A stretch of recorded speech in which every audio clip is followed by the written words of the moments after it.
Thanks, everyone. Today we are talking with Farheen, who once was a stocking clerk at a beauty store. She had to learn to like veggies and is a daredevil to get photos. She'll lean out of a moving car to get the perfect shot. She loves coffee ice cream and wishes she was from Italy. But today she's going to share about why she loves Boston. So, welcome, Farheen. Welcome. I will thank you for having me. Welcome. I'm so used to saying welcome myself. But no, Hi, thank that's you. great. And no, but that stocking clerk job, oh my goodness, it's like the job of nightmares. Oh, it was the worst. We've all had one. We ask everyone that question. It's so And funny. it was The my answers first were job. So you can imagine I was 16, my first job, and I was like, good. oh, Ugh, so we hate much. this. Uh, so welcome, Farheen. We are going to talk about Boston. I'm going to start the timer. We got 7 minutes. Sure. So I'm going to let you just start by telling us why Boston is special for you. Boston is special because of you feel like you're in the cusp of history at all times. You could be walking around a random street and it's like there's a little marker there because they put markers everywhere. Like this is where Ben Franklin stood. This is where John Adams stood. This is where this person stood. And you see the old graveyards and grave sites and you're like, this is literally history, like moving, breathing. I'm in Dallas now, which is a very much newer metro. So Right. everything's very new. Oh, Nothing yeah. is like older than 30, 40 years old. But in Boston, like everything, something being 200, 300, 400 years old is very common.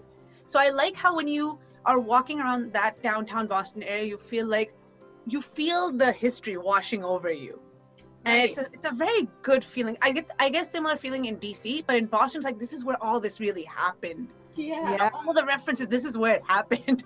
Yeah. Oh my gosh, that's wonderful. So, what are some of the must-see places? The must-see places are the Prudential Center, the area around it. It's a beautiful walk. That's the beauty of Boston. It's not a huge city. You can actually walk the whole city in a day. You Oh, literally could just walk around and see a good chunk of it. And the trains there are just really well planned. So you can jump on the red line, the green line, and get here, there, and everywhere. The other place I love going every time I go to Boston is Long Wharf, which is where that is where the Tea Party happened. oh, Okay. The original Tea Party. And they have a replica boat there as well to replicate that exact boat that was where the tea was tossed over. So again, history, and then there's a modern science museum is right across the street. So it's like you see the old and the new. And the Long Wharf area is nice because you can take boat tours onto the islands, which are offshoots in Massachusetts. So there's Spectre Island. There's Spectre Island is where that movie, the Leonardo DiCaprio movie, was shot. Shutter Island. Shutter Island was Yes, shot Shutter there. Island. Oh, Yes, that was shot there. So there's a lot of movie history, a lot of interesting history. And another place definitely to go is the Boston Common. It's like the mini version of Central Park. In the Okay. center of the city, nice little park. Duck tours happen there, swan boats happen there. I've come across multiple weddings, movie shoots. My husband was doing his residency fellowship at Tufts in Boston. He was walking through the Commons, and he's in the movie Ted in the background, just walking by. That's Plus, awesome. a lot of famous people are from Boston. I mean, a lot of the Yeah. very, very handsome men in Hollywood, Yeah. like Chris Evans, John Yeah. Krasinski, yeah. George Clooney, they're all Yeah. Bostonians. They're like, yep, they're all from there. Yeah, that's where to And then go, who doesn't right? love Dunkin' Donuts? Dunkin' Donuts is our thing.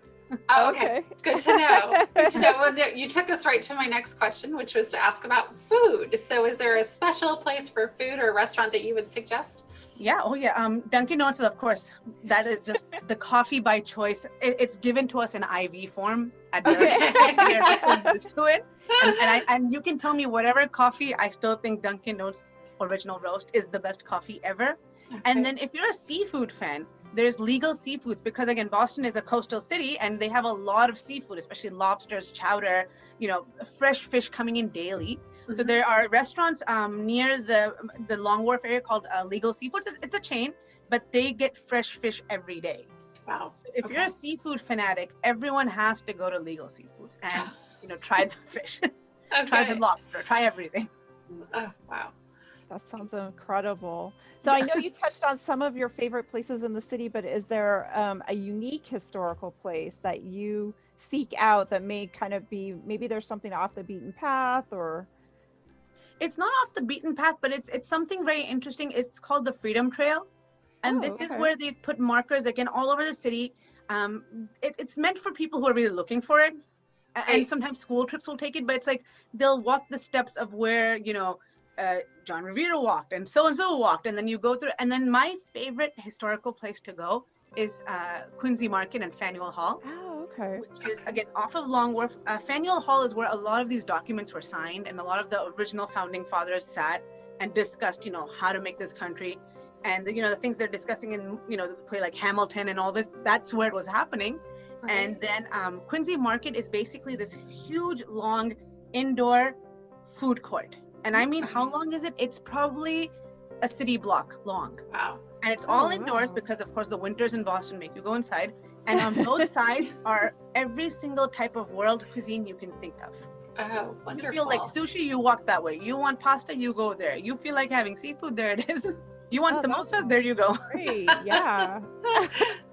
Just a little bit of everything. Yeah. And so is there a place that you would suggest if somebody wants to take pictures or photography? Is there a good view of the city? What do you recommend there?